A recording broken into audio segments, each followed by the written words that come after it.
Usa sila sa mga iladong dance group dinhi sa nasod, gumikan silang maanindot nga mga dance moves. Sila ang gitawag nga Sidlakan Dance Company nga naumol sa dakbayan sa Dumaguete sa Negros Oriental. Ang ilang grupo nakaani og mga gante sa nagkanalaing kompetisyon sa tibuok kalibutan. Tinguha nila nga maipakita ang kultura sa nasod ngadto sa mga langyaw. O karon, laing kompetisyon na usab ang ilang pagasalmutan o pagatubangon sa nasod nga Brazil. Sayran nato kung unsa sila kaandam sa pagpasundayag silang talento sa intablado sa tibuok kalibutan dinhilang sa GMA Regional TV Live. Atong ililahon karon mga kapuso, musalmot ni siya sa Nova Prata International Folk Festival sa Brazil. Makauban nato sa programa rong buntaga Bril Mananquil. Mayong buntag, Sir Bril, kumusta? Welcome sa GMA Regional TV Live. May buntag sa tanan. Thank you, sir, for joining us this morning. First up, congratulations, sir, kay we heard kamo ang gipili nga delegado Sidlakan Dance Company para sa 19th Nova Prata International Folk Festival sa Brazil. Kumusta naman, sir, ang inyong mga preparations para ini? First of all, thank you. Yes, with our preparation right now, we are mainly focusing on the paperworks. How many of you are traveling, sir, to Brazil for the competition? Gikan sa inyong grupo? Yes, the delegates will be composed of 30 members. 30? Yes, that is our target. That is our target, 30 members. May we know, sir, unsa ni nga festival, sir? O first time ba ninyo nga maka-appeal ni ini? Yeah, FIDAF, which stands for Federation of International Dance and Dance Festivals. It was established October 15, 2012 at Shonan, Korea, and it's composed of members of or representatives from the 5 continents. And right now, I believe we have like around 70 members, country members, in the organization. So it's a non-profit organization which aims to promote and advance dance festivals. Wow. Why do you think kamo ang napili, sir, ng mahimong delegado para aning dakong kalihukan dito sa nasod sa Brazil?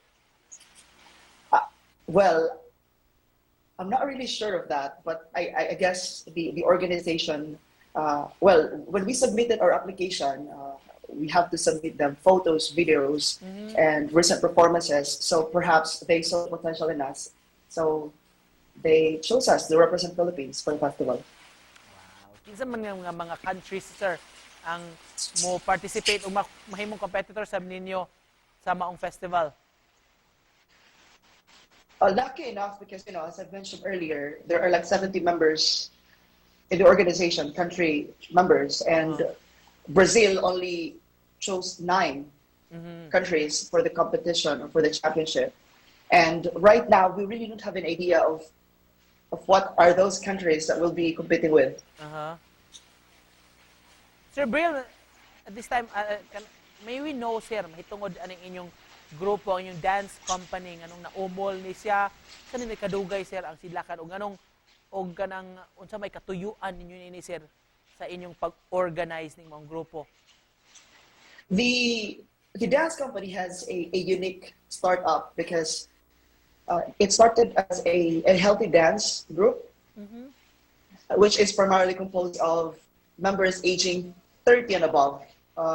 Mostly mga mommies, and before their focus is just to get healthy. So the group is mainly focused on dance exercises like Zumba, calisthenics, and eventually with the help of Victor Rishnasete, which is our artistic director, he saw the potential of the group and eventually made it as a cultural dance company.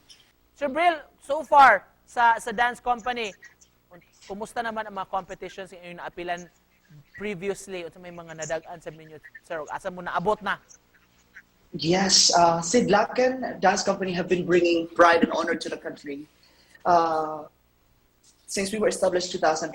By the way, Sidlakan, if you would ask, Sidlakan is actually a Bisaya term. I'm not sure if it's a Bisaya or a Cebuano term, which means it's where the sun rises. So in Dumaguete, we have the boulevard, right? And usually we go there to see the sunrise. So that's why we came up with the word Sidlakan as our dance company name.